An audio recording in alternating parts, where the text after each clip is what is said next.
If you'd like to talk about your own Bigfoot encounter, or if you're looking for help from a Bigfoot investigator in your area, email me at bigfootcrossroads@gmail.com. No Sasquatch were harmed in the recording of this podcast.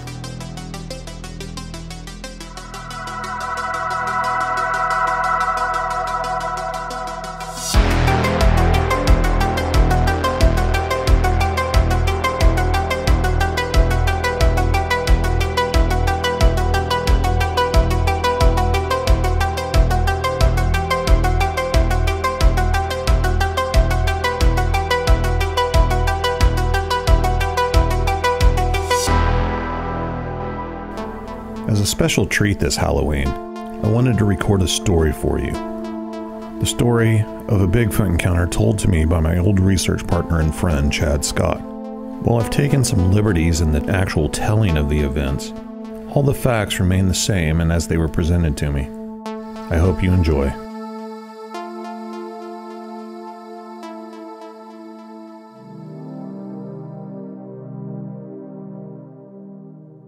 It had been 2 years since the night that I saw the Bigfoot down at the low water bridge. It was Halloween night, and I had just dropped my brother off at a party. I decided to cut through the park on the way home. Not that it was quicker or anyway a shortcut, but I like driving through the forest of the national park more than skirting along its borders on the highway. I had just reached the low water bridge and slowed down to avoid bottoming out the rear end of the car as I crossed it. As I drove across, I glanced down the creek, and something caught my attention. There, just in the edge of the light from my headlights, was a figure, squatting down on a large rock at the edge of the creek. As I drove past and on off the bridge, my mind wrestled with the thought of a person squatting down at the edge of a creek on Halloween night in the middle of a national park. I looked at the glowing numbers of the clock on the radio. 10:30 p.m. It just didn't make sense. It had to be at most maybe 50 degrees out. It was pretty late for anyone to be out there. And why would they be squatting on a rock by the creek? Well, curiosity got the best of me, and I turned the car around to go back for another look. As I approached the bridge again, I thought to myself that whoever it was had probably taken off. But as I pulled up to the bridge, I could see them still down the creek, squatted down on the rock. I turned my wheel towards the right to angle my car towards them and hit the high beams. I couldn't believe what I was seeing. There, about 15 to 20 yards away, wasn't a person, but a creature. As soon as the headlights hit it, the thing stood up and looked directly towards my car. I sat there pressed against the back of my seat in disbelief. It was completely covered in dark reddish-brown hair. Not puffy fur, but long, stringy hair about 4 to 5 inches long from head to toe. The hair on its face was thinner around the eyes, but grew thicker like a beard and blended into the rest of the hair on its upper body. I'm not real sure how tall it was, but it seemed taller than an average man from that distance. It was almost lanky looking, except for the wide shoulders, but you could see the muscles beneath the hair working and flexing as it moved. The freakiest thing of all about the thing was its eyes. They sat under a heavy brow ridge, like those pictures of prehistoric people, but they glowed a bright amber color in the headlights, like the eyes of a deer standing by the road when you drive by them at night. The first thought that popped in my mind was that someone was in a costume, trying to pull a prank. It was Halloween after all. But looking at this thing, that idea quickly disappeared. It was obvious to me that this was no costume, and the eyes were clearly that of something not human. Without taking its eyes off me, or at least looking towards my car, it stepped off the rock and right into the creek with a splash. One step off the rock, another to the opposite bank of the creek, and by the third it was in the cover of the brush and trees on the other side. Gone from sight in 3 fluid steps. I sat there with my mouth hanging open, staring at where the thing had vanished into the trees. I had heard stories growing up in the small town on the outskirts of the park, but I always thought they were just stories to tease us kids.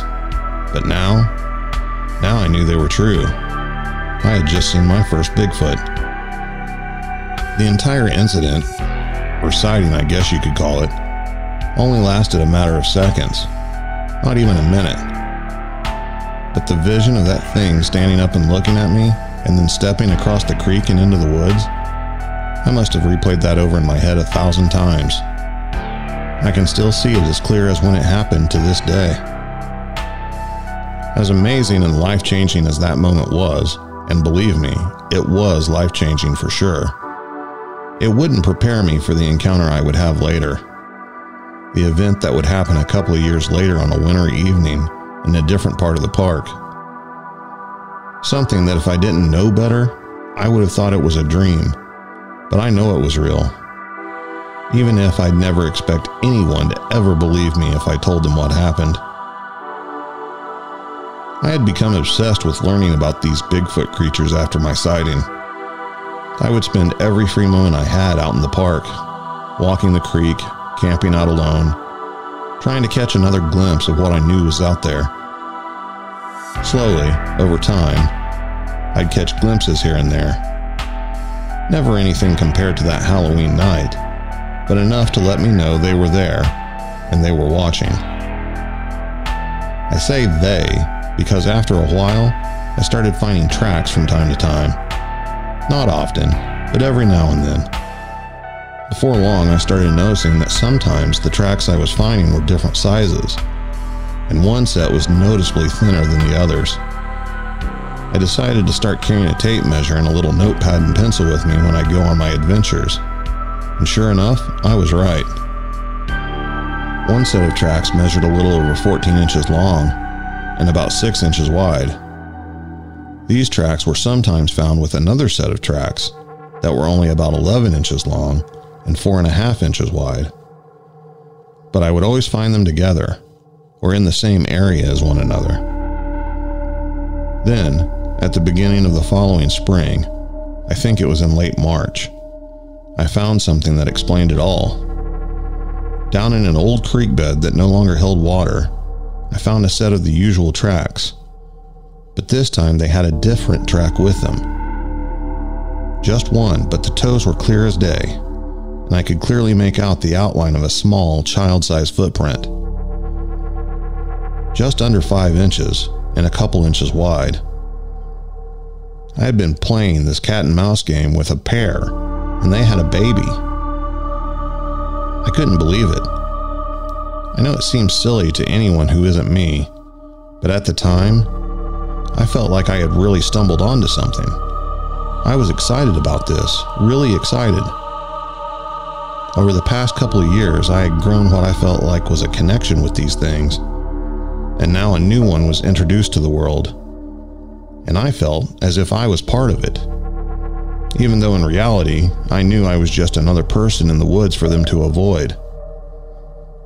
Shortly after my finding, something strange happened. The Park Service came in and shut down the area of the national park that I was in. They blocked off the road going in and out of the area, and even put up a temporary chain-link fence across the trails that led into it. No trespassing signs were posted everywhere. The word around town was that the area was closed due to new road construction, but for the next 6 months that it was closed, not a single road was built, not even a new trail. The months went by, and I was forced to continue my searches in different areas of the park. I thought maybe with the fences and such that the family group would have relocated to a different area as well, but I never found any sign of them. In fact, I had given up hope altogether pretty much. Somehow, the park had found out what I was doing and shut it down right when I started figuring stuff out. That's what I convinced myself of, at least. I have no idea how they would have known. It's not like I told anyone what I was doing or what I was finding. Eventually, I found myself going out on hikes less and less, and camping out had completely stopped. The truth was something was wrong with me. I think I knew it, or maybe even felt it and just didn't realize it. Regardless, that October, just shy of the 2-year anniversary after my sighting, I found myself in the hospital recovering from a mild stroke. For anyone who has ever had a mild stroke, you know as well as I do, there doesn't seem anything mild about it. I didn't even know someone my age at the time could have one, but I certainly did, and it took a lot out of me. Fortunately, I was young, and my recovery went pretty quickly. By that Thanksgiving, I had pretty well fully recovered, and was starting to go on walks and exercise to try and get my strength back to where it used to be. It was the first or second week of December, and the first snow had dusted the ground.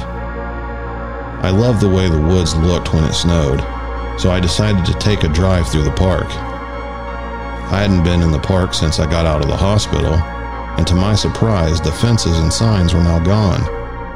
My old stomping grounds were reopened, even though there were clearly no new roads. The image of those Bigfoot tracks I had found popped in my head as I pulled into the parking area at the trailhead that leads down into the creek bottom where I had found the prints. As if I was being drawn to the place, I couldn't help but wonder. I put the car in park and turned off the key. I sat there for a minute or two, maybe longer, thinking about the Bigfoot and wondering if they were still around after all that time.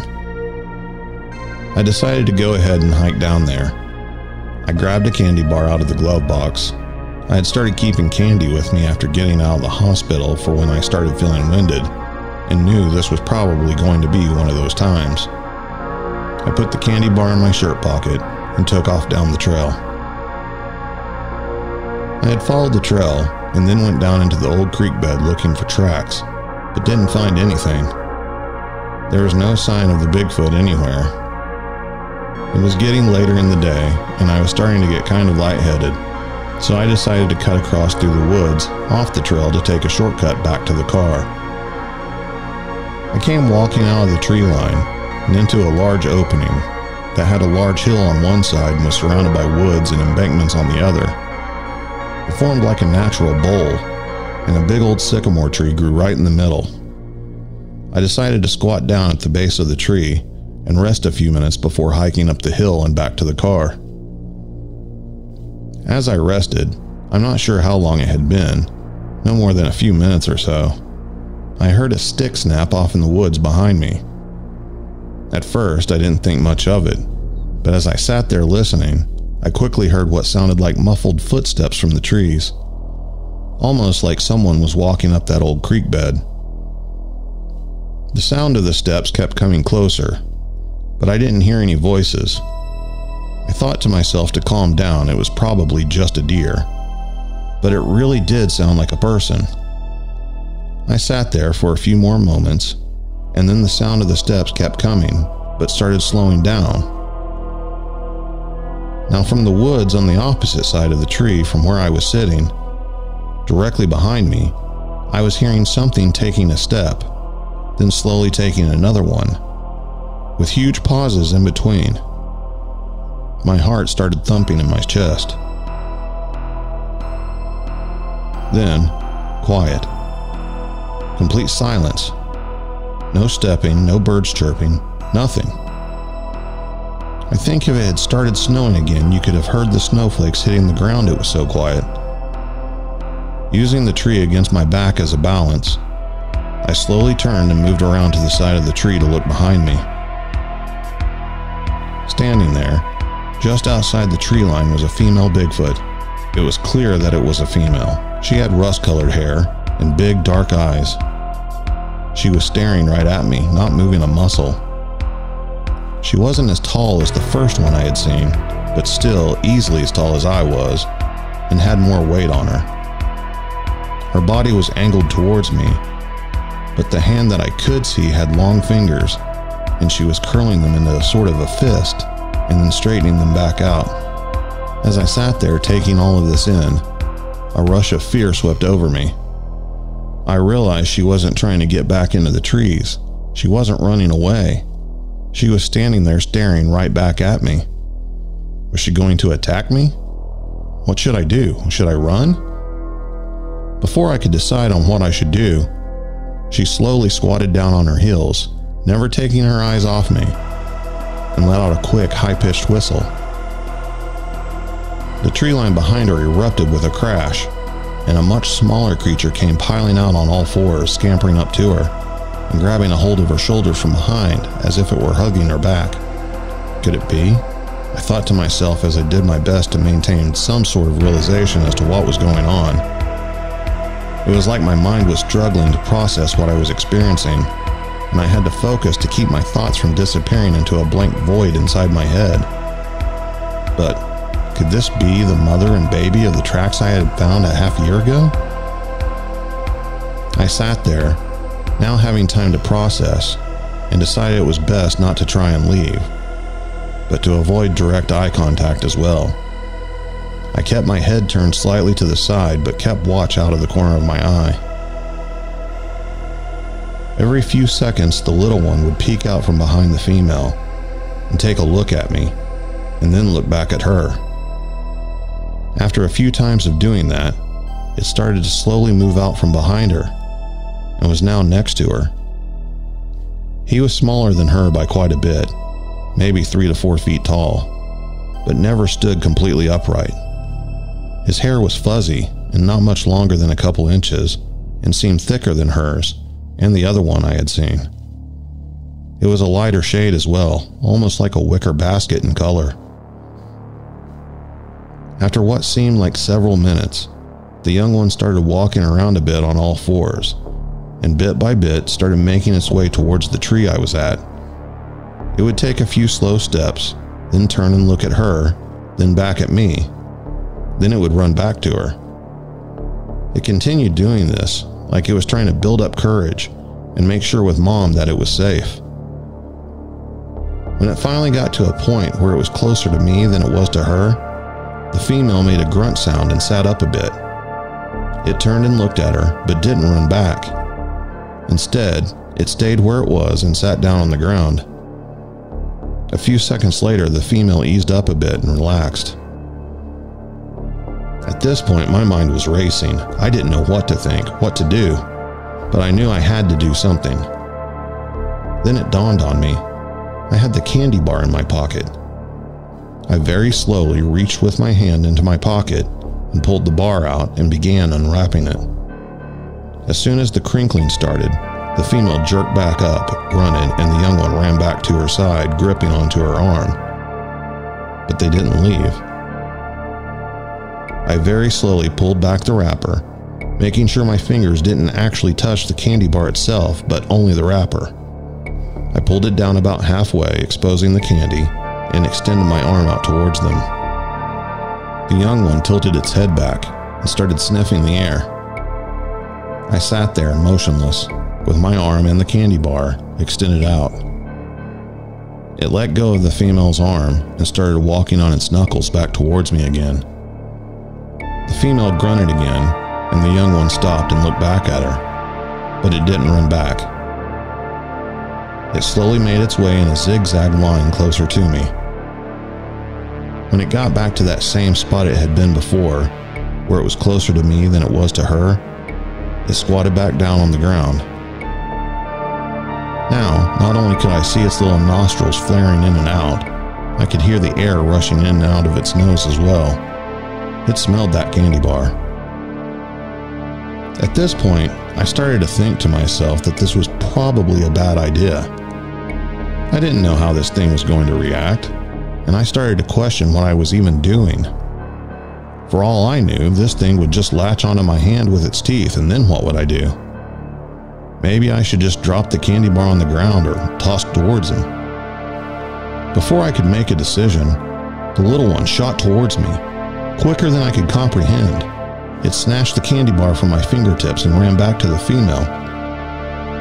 I yanked my sore, stiff arm back to my side in a knee-jerk reaction and almost toppled over.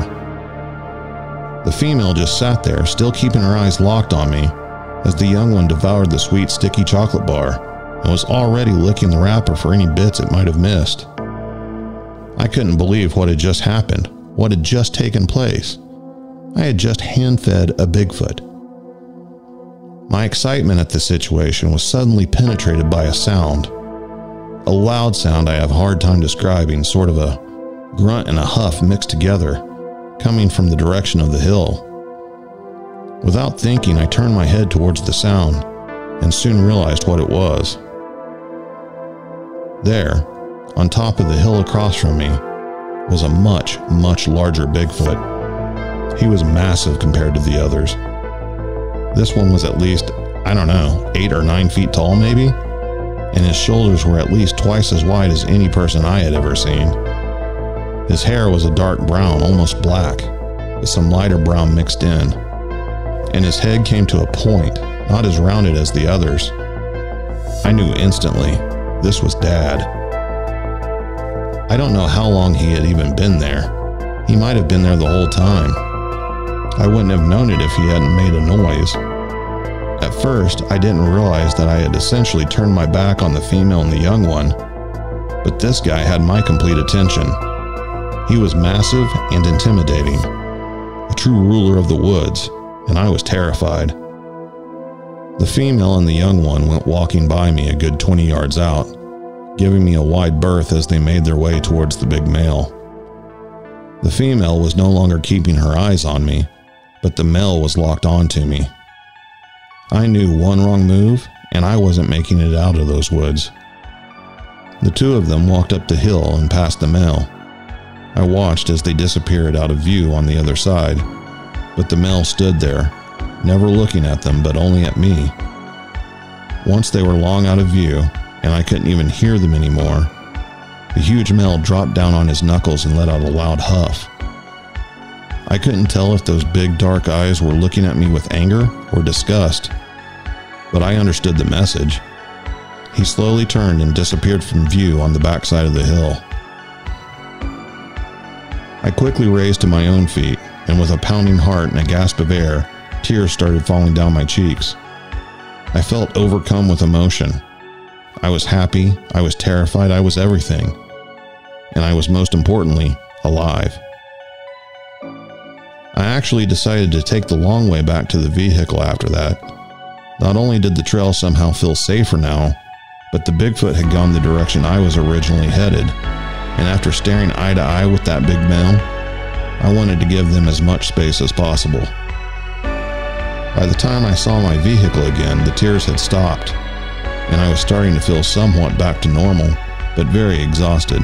I couldn't believe what had just happened, what I had just witnessed, but to me, it almost felt like justification. I felt that all those ridiculous feelings I had about feeling a connection to them, and the emotions I had when I found those tracks 6 months ago, they were now confirmed. Of course, it's just a story, and I have no way to prove any of it. Most people would say that I'm probably wrong about the way I felt. They would laugh at me if I told them that the Bigfoot had let me know that we did share a connection, and they had allowed that meeting to happen. But when I got back to my car that day, and I found that crinkled up candy bar wrapper laying on my windshield wiper, I knew I was right. Be sure to subscribe, follow, like, and leave a comment if you enjoyed the show. And as always, thanks for listening.